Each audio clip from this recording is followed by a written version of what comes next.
Podcast. We're back, and this is part 2 of our exploration of 80s bullies. I'm Robbie-Ann McPherson on the East Coast. And I'm Amy Asbury on the West Coast. Hello, everybody. Hey, everybody. So we're so happy that you're with us because we are talking today in detail about some very, very iconic 80s movie bullies. And Amy even went so far as to do research. Amy, you did your homework. A little bit. I mean... No, you did a lot. I remembered a few movies, and I thought, I got to look at this again. And one of them, I will say, is My Bodyguard, which was from 1980. Oh, a classic. I love that movie. Now, did you love Clifford Peach's hair, though? I don't know about that hair. Yeah, but he had to have, like, nerd Made hair. it endearing, though. I feel like his sweater vest and... Exactly. I just wanted to pet his hair, kind of, Right, and the big eyes. And Chris Makepeace he was perfect. He really just was. Perfect. I felt bad for him, but I was so glad when he went, I think he got like a thing of mustard and squirted it all over the bad guys. And I thought, yeah. Yeah, I liked the arc of that movie. It was really great. And you had Matt Dillon, dReAmY Matt Dillon as Melvin Moody. Right, who was a terrible villain. Like, you literally hated him. He was so good. He was so good, and I will say that the satin bomber jacket and the white kind of bell bottoms, you guys, with the Adidas, that was his bullying outfit. And, his thugs took you in the men's room, during class, and they would try to make you drink some urine. They would shake you down for $1 a day to be protected. Which was a lot back then. Which was a lot from the horrible, horrible Ricky Linderman, who was played by the one and only Adam Baldwin from Full Metal Jacket. I had a huge crush on him in that movie. Like, did you? I did. I mean, yeah, I don't know. I thought, I still do. I mean, Adam Baldwin, he's a great actor, and he's been in a lot of cool stuff. And like you said, Full Metal Jacket, he was great in that. But I just thought he was really cute, and the way, the arc that his character goes through too, it was like, it's such a great movie. And for a commentary on the 80s bully, I think that's a real must see. I do too, and I think that in kind of what we were saying last episode, it's one of those things where it's kind of psychological because Melvin Moody, by Matt Dillon, of course, again, he was like an extortionist. And that's kind of what we were saying about the online bullying and whatnot. It's more psychological, and it makes you really hate them, Yeah. It's just, it's worse than getting punched in the face or... chased down by the guys in a Christmas Story. It's worse in some way when they get into your psyche like that. Yeah. And the absolute worst is when it's both. I don't envy menacing. The kids today with all this online. Right, like we were saying, absolutely. Yeah, that's pretty crazy. So what other film bullies have you done some backstory on? A little backstory, and they don't have a lot because a lot of these are side characters. I think the one that really looked at bullying the most was My Bodyguard, but I was looking at some kind of funny bullies. Yeah. And I have to say, I'm going to go with Chet in Weird Science as one of my favorite stupid bullies, and that came out in 1985. Yeah. And of course, Chet Donnelly, of course, is played by Bill Paxton, who we love. Right. Yeah.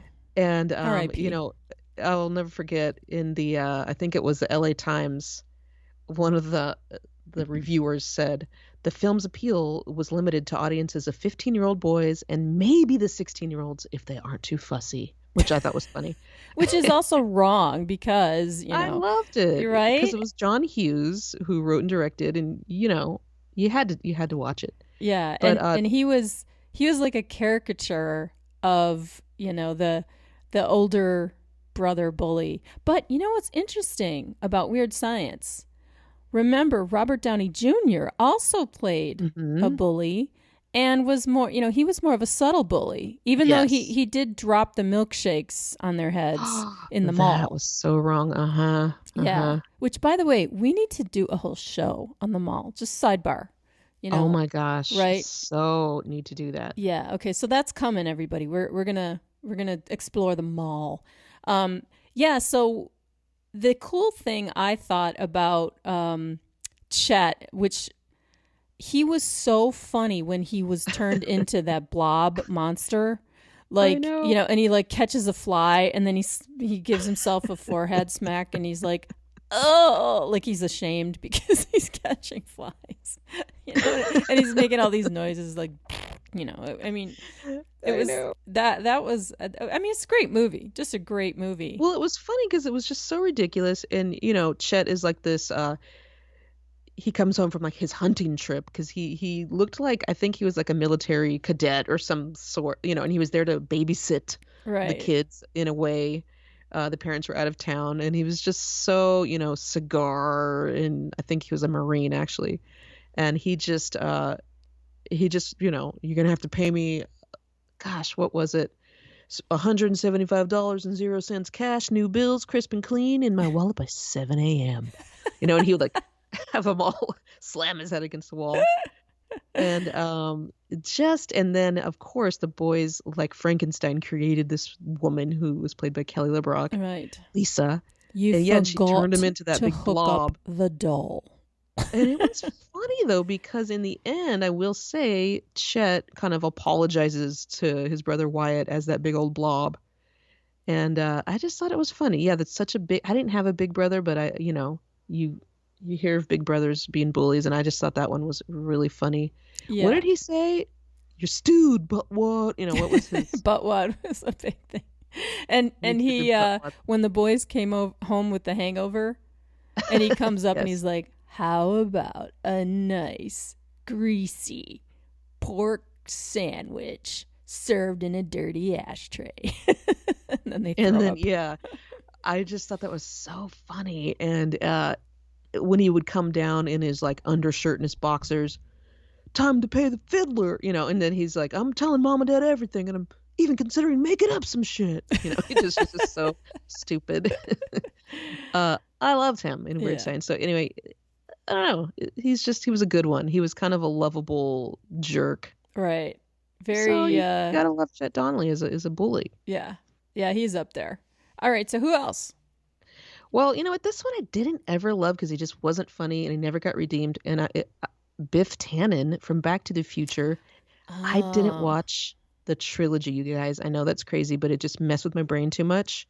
So I don't know exactly if he was redeemed in some way, but they say he was based on Donald Trump back in the 80s with his Atlantic City-esque. That's what they're saying with the second two films, but I didn't watch them. So I'm thinking of the Biff Tannen of the Crew Cut in the 50s, and he's like this tall, aggressive guy who just kind of intimidates people, or he cheats. And, he calls everybody butthead, so he was definitely a big bully in the 80s. I don't know that any of us thought he was like a hot guy or attractive, though. Mm-hmm. We just hated him. Am I right? Or I think that's true. I think he was another caricature, right? But the interactions with Crispin Glover, McFly, like the interactions between those two. Head. Yeah, because that was home. It was just hilarious, because here's Crispin and he's trying to be like Biff, and not he's either realizing he's getting bullied and trying to laugh it off, or he's not quite realizing it, But yeah, he was a good one. Another kind of jockey, muscle head sort of bully. Yeah, and he kind of always messed up his metaphors. He was always like, make like a tree and get out of here, or instead of like leave, like he just would always say it wrong. Right. He was not the cerebral bully. He was just a moron. Yeah, so he was a good bully, but he wasn't like a hot bad boy bully where you kind of think they're cute and you're like, oh, he was just like, oh, I hate him. Yeah, like speaking of hot bad boy bullies, James Spader. Oh my gosh, I know. And then you right? feel all guilty. I felt like ashamed when Right. he was well, of course, Pretty in Pink when he was Steph McKee, Yeah. one of the Yeah. Richies. Yeah, like Steph the character, Uh-huh. he was just awful, this empty You're a um bitch. Yeah. you're a bitch. He was not likable, but James Spader, he was a hot dude, still a handsome guy, and he with the suits and the hair, I think the hair really helped. Well, But he's he had always that had that fluffy. yeah, it was like the 80s fluff do. He had a great 80s fluff do, kind of a mullet, but when he was Rip in Less Than Zero, which it was in 87, he had kind of a fade. It was like slicked straight back. That was my favorite hair on him. Yeah, see, that was not sexy at I thought all. it was. Oh, Oh my I gosh, I no, I'll loved it. I take love the fluffy spike haired hair. Spader over slick back Spader. What I love, well, Rip was this horrible, of course, drug dealer in LA who Julian, who was, of course, Robert Downey Jr., owed 50 grand to. And, when I looked it up, I'm like, what was that debt? And thinking it was going to be something way smaller because it was 1987. I'm like, 50 grand's pretty considerable to owe a drug dealer. Yeah. And I almost was like, ooh, if I was the drug dealer, I mean, you're doing a business. This guy owes you 50 grand. I mean, I hated that he forced him into prostitution, and now these Yeah. days they're like, is it really forcing? It's positive sex work. I don't know. I don't know. I'm no judgment.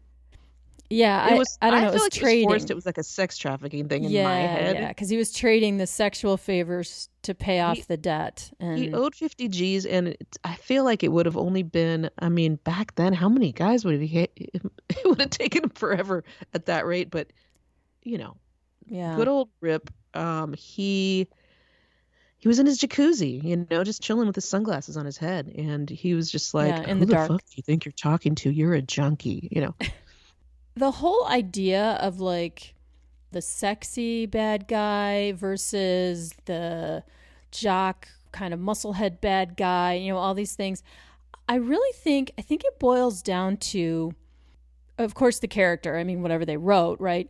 But Right. for an actor to be able to play a bad guy and still somehow, I don't know, make you sympathize with him or think he's sexy or have some redeeming quality, I think that's a very specific type of actor, right? Like Craig Sheffer, Oh, yeah. right?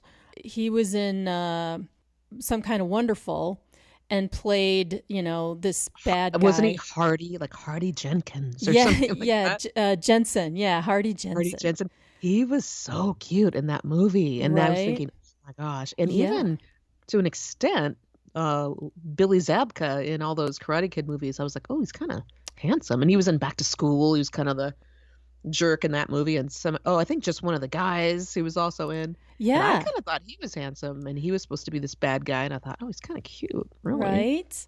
But it was nothing like the Craig Sheffer role because I didn't think he was some great guy. Oh yeah, yeah. There's no like you he doesn't really get redeemed at the end. Right. He just gets, a dose of his own medicine in a way. Until you watch Cobra Kai and all the redemption comes. What a great show. But anyway, So it back took to what, 35 years? Craig. What is that movie that you love so much that I'm like, I don't remember this movie that it's Craig Sheffer's in it with Ricky Lake or something. Stop the presses. What is this Everyone movie you love? write this down. It's this movie called Baby Cakes. The heck kind of name is that? It is what, by the way, what are you eating? That looks good. It's so not good. It's plain oatmeal. Oh, no, hey, oatmeal. Oatmeal's good for you. See, Amy and I can see each other. We can see each other. We see each other. Yeah. Said Shout out what Candy I Burris. said. Yeah. Yeah, so I was just curious what Amy's eating. But anyway, yeah, so Baby Cakes. So Craig Sheffer plays this this kind of quiet, unassuming nice guy, which is really difficult to believe because I mean, come on. I know he's drop dead gorgeous, but he doesn't know he's that gorgeous. He's just this kind of simple dude, and he is a train conductor on the Train subway. conductor. Yeah, What? on the subway. He's like the guy at the front of the cars Wait, on the so was he subway. older in this movie? That sounds like not a teenage job. No, he wasn't a teenager. He was like early 20s Oh. maybe. Oh, early 20s. And did he have fluffy hair? That's what I want to know. What year was this? He had fluffy hair. I think it said 89 or something Yeah, last it time was I late tried to 80s look for it up. sure. I'm pretty sure it was a TV movie. Oh, And gosh. it definitely had the quality controls of a TV movie, but I say that with Mhm. love because I have seen this movie 20 million times, and I love it. Okay, and Ricki Lake plays this girl who rides the subway, and she has this crush on him from afar. And she has kind of a sad home life. Like her dad loves her, but her dad's got this new wife who played incidentally by Betty Buckley from It Is Enough, who's Love her. fantastic. Yeah. Mhm. And the father, oh gosh, I just forgot his name. The father was was Tyne Daly's husband on Cagney and Lacey.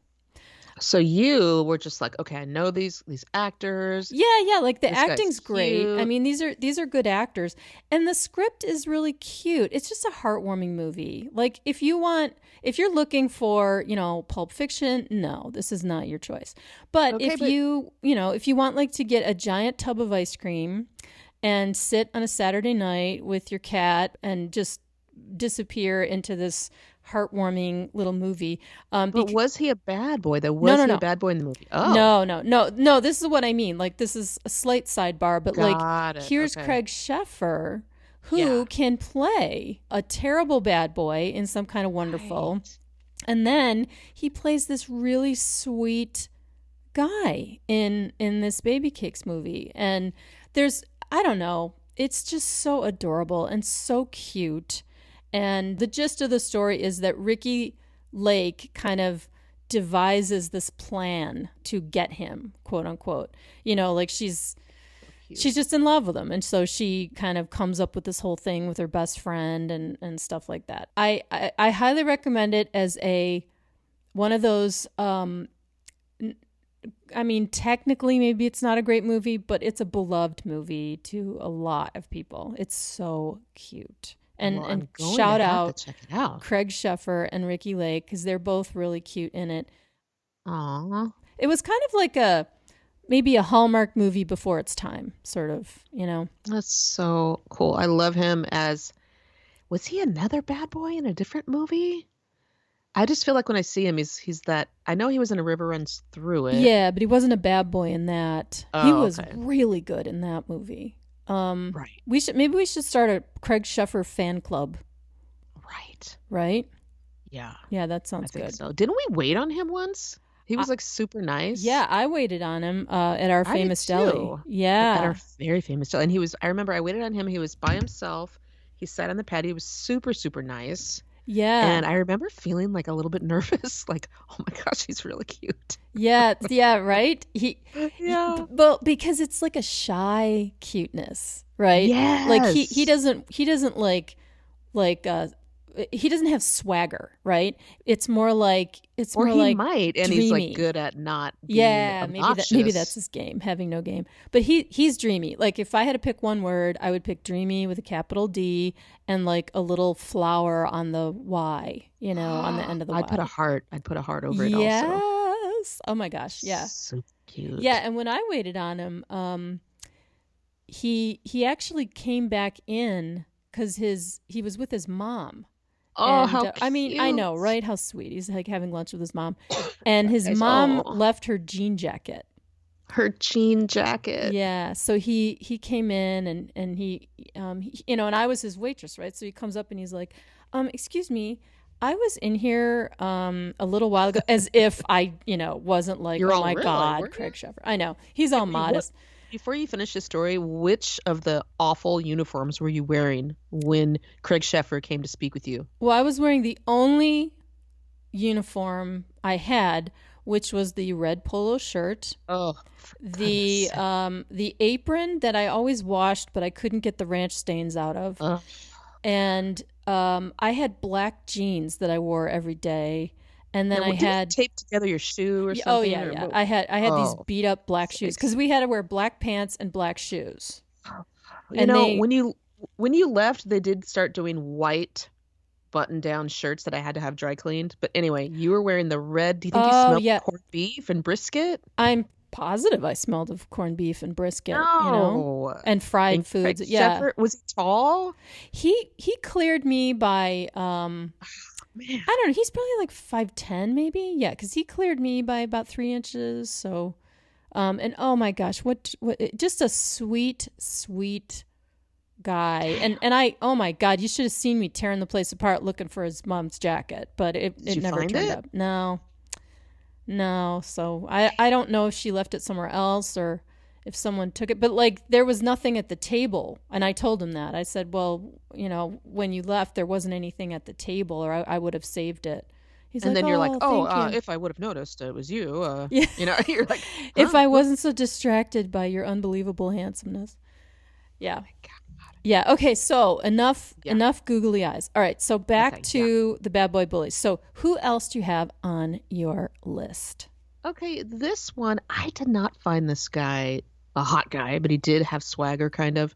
Ace Merrill in Stand By Me from 1986, played by one Kiefer Sutherland. Oh well, I Kiefer's wasn't not hot about him, but too. a lot of people were, and also in Lost Boys, which I should have looked into a little further, but he's always kind of like the leader of a little gang, and they Yeah. were like, smashing mailboxes with the baseball bat and just picking on people and like pulling knives on people, just like a full-on hood. Like back Yeah. in the day, they'd call him a hood. Right. And of Yeah. course He does that uh, well. He does that yes. kind of devious, evil.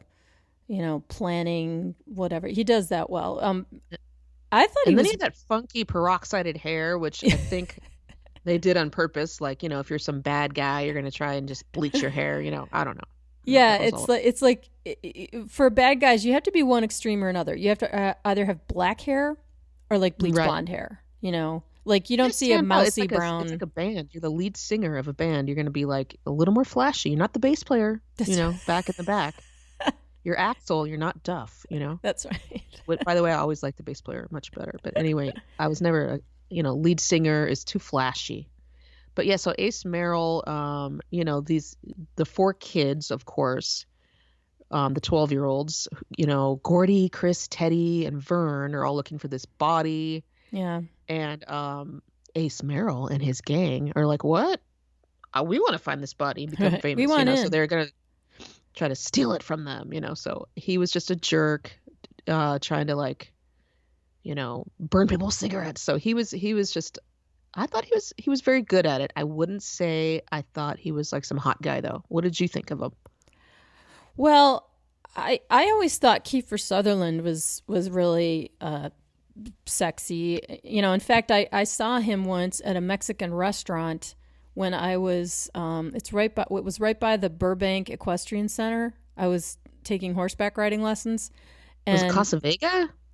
no, that's in the valley. Oh, right. In Sherman Oaks, but who did I did see somebody there. I can't remember now. I'll think about it. Oh, everybody always at Casa Yeah, Vega. I mean, a great restaurant. But no, I went into this it was like a little Mexican restaurant right outside the equestrian center. And so, of course, I had my horse gear, I had That's my kind of cool.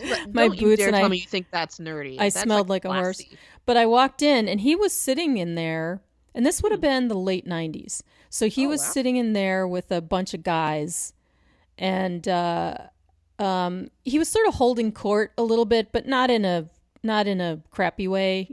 It was just, you could tell he was the alpha guy in the group. Was that when he was doing 24? Remember that was wasn't that late 90s? Well, I don't know. I feel like it was before then. I feel like it was before 24. Yeah, we'd have to look that up. But he was really cute. Really? Really All right. cute. Yeah. Because he doesn't have that like Ken doll face, right? Which some people might think is classically handsome or something like that. But I could see why he's a movie star, because he definitely Ooh. has something like, I didn't notice him just because I recognized him. I kind of recognized him because I saw somebody who had some kind of aura, and I was like, He had shit, presence. that's Kiefer Sutherland. Yeah. That's So cool. I can, he's another one that's. I mean, I'm trying to think of when he played like a really good guy. Where does he play like I a don't know. vulnerable guy? Do we know? I don't know. I don't. Okay. You know what? I'll tell you what. You go on to your next guy. I'm going to look up Kiefer Sutherland's IMDb. And oh, and you know who else we haven't talked about? We have not talked about Rob Lowe. Wait, so when was he a bad guy? He was a bad guy in that movie Masquerade, right? Wait, so tell me about that movie. I don't recall that one. Okay, so here, I'm going to look this up. But Rob Lowe is another guy that, you know, he's a very versatile actor, so he can kind of do just about anything. But Masquerade came out in late 80s, 88, I think, and it was with Meg Tilly. Remember Meg Tilly? Yeah, she hasn't done a whole lot lately. So she's an heiress. And then Rob Lowe plays this yacht captain guy. And, you know, and he, of course, he's like not interested in her money. Sure. You know, and so he's got this whole like diabolical plan. But that was a good 80s movie. You know, it's interesting. Really? It's a good, like, I don't know, Sunday afternoon flick. Like boating and... Wait, so he is kind of the bad guy in this? Yeah. Oh, yeah. Yeah. And he, you know, because he's obviously after her money, you know, duh. Ooh. But he does a good job of playing kind of a psychopath guy. And Kim Cattrall's in it too.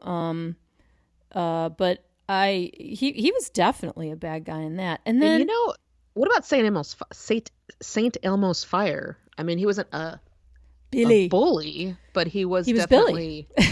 Yeah, he was Billy, and he had his saxophone, and he had had his that one long earring, and the mullet.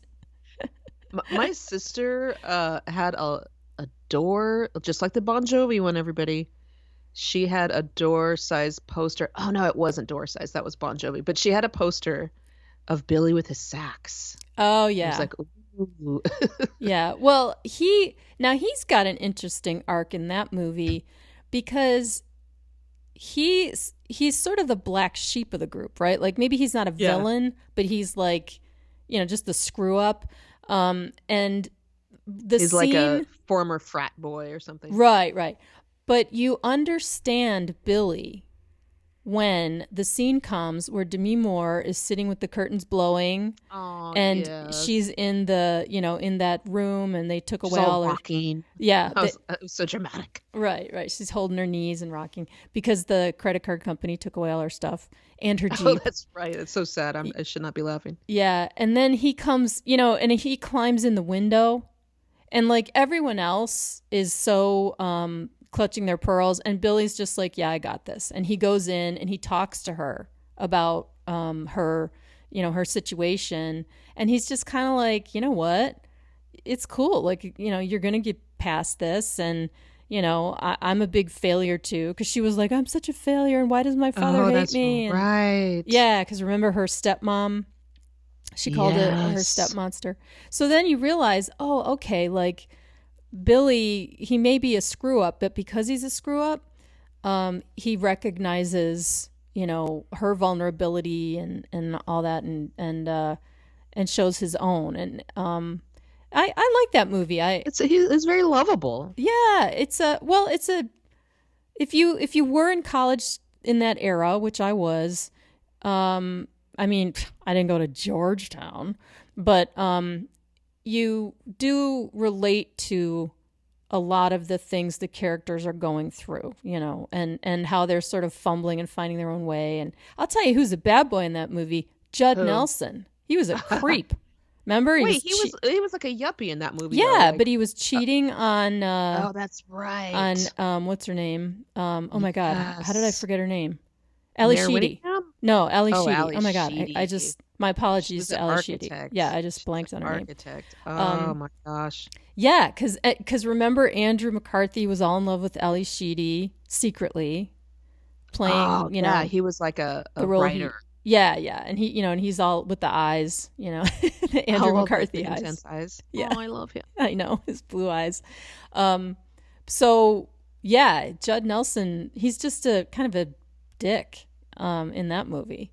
But And then Breakfast Club, that was like I didn't find him like attractive ever though, you know? no, yeah, I But don't. he did a great job as a bad kid. I thought, okay, this is so he would be like the heads, like you were saying at school. Would he Yeah, be one of the heads yeah, at your he school? would have been, well, no, because the heads were not, But he was Bender. wearing that jacket. He was wearing that jacket with like the sheepskin Yeah, he inside. looked like Okay. the heads in our school, or the flannel wearing, Uh-huh. mullet kids that went to the vocational school who Right. we're quite sure have far exceeded anything. They Certainly. were the smart ones.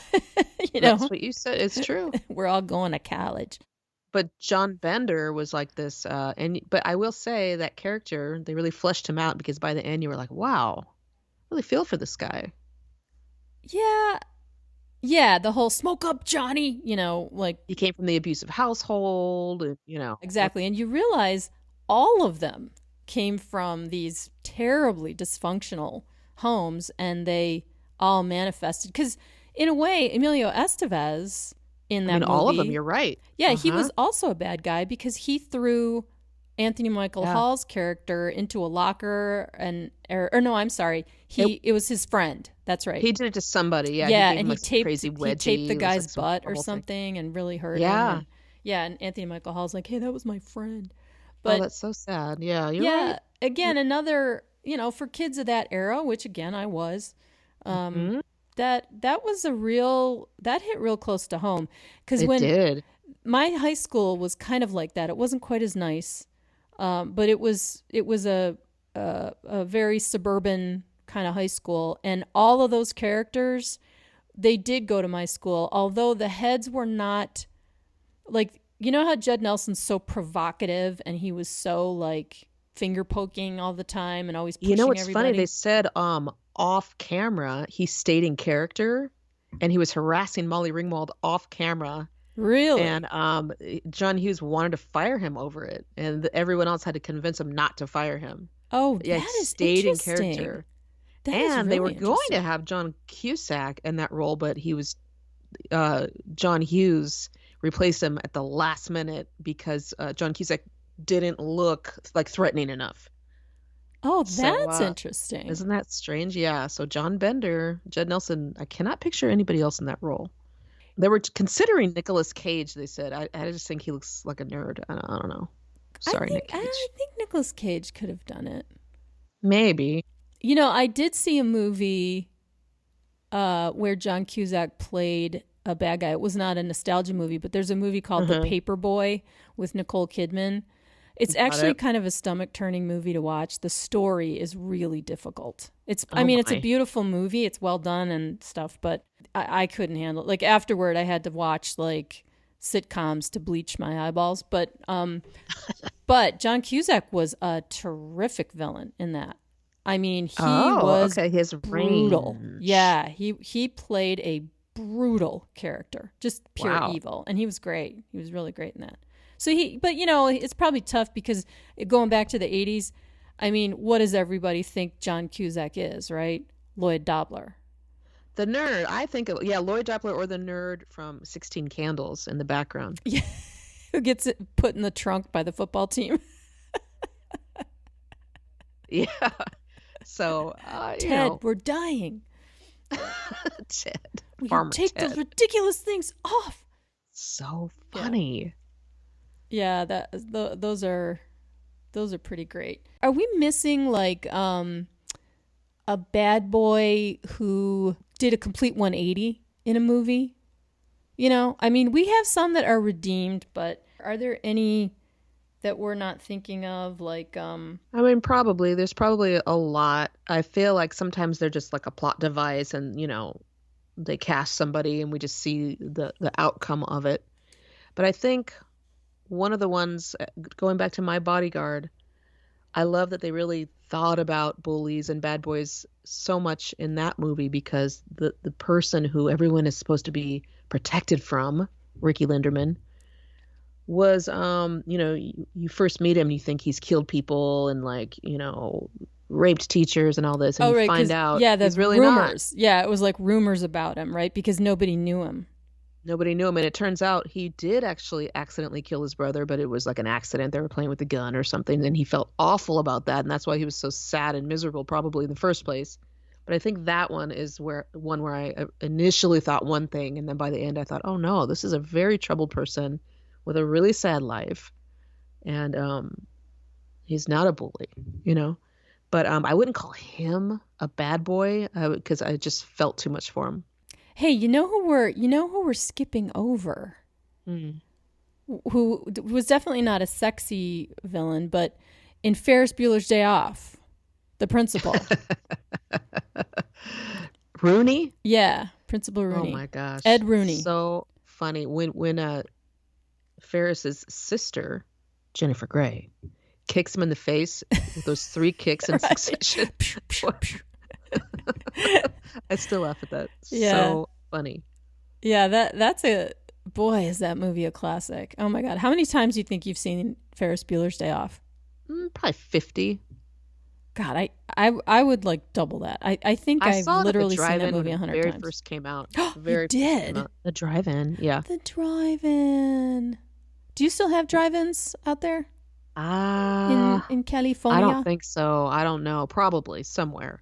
We have one here in Buffalo. It's out in a suburb of Buffalo in Lockport. The Lockport Drive-In. It's actually called the Transit Drive-In. Shout out to the Transit Drive-In. They're just fantastic. It's a beautiful facility, and the guy that runs it, he's really great. They do on Tuesday nights in the summertime. They do retro nights, like they'll do a double feature where they show like Grease and Grease 2, or they do like 2 80s movies like Weird Science and Ferris Bueller's Day Off. So great. Yeah, it's really fun, really cool, because the whole nostalgia factor with drive-ins. I mean, it's like I don't want to see a new movie at a drive-in. No, it's too weird. Yeah, it's too weird. I want to see like 70s and 80s movies. I want to see like Grease at the drive-in, Yeah, exactly. So I can go on the swings and like sing a tune to myself. Sandy. Yeah, exactly. Just like you did at the drive-in. Right. Right. That's so funny. So Aim, we are out of time.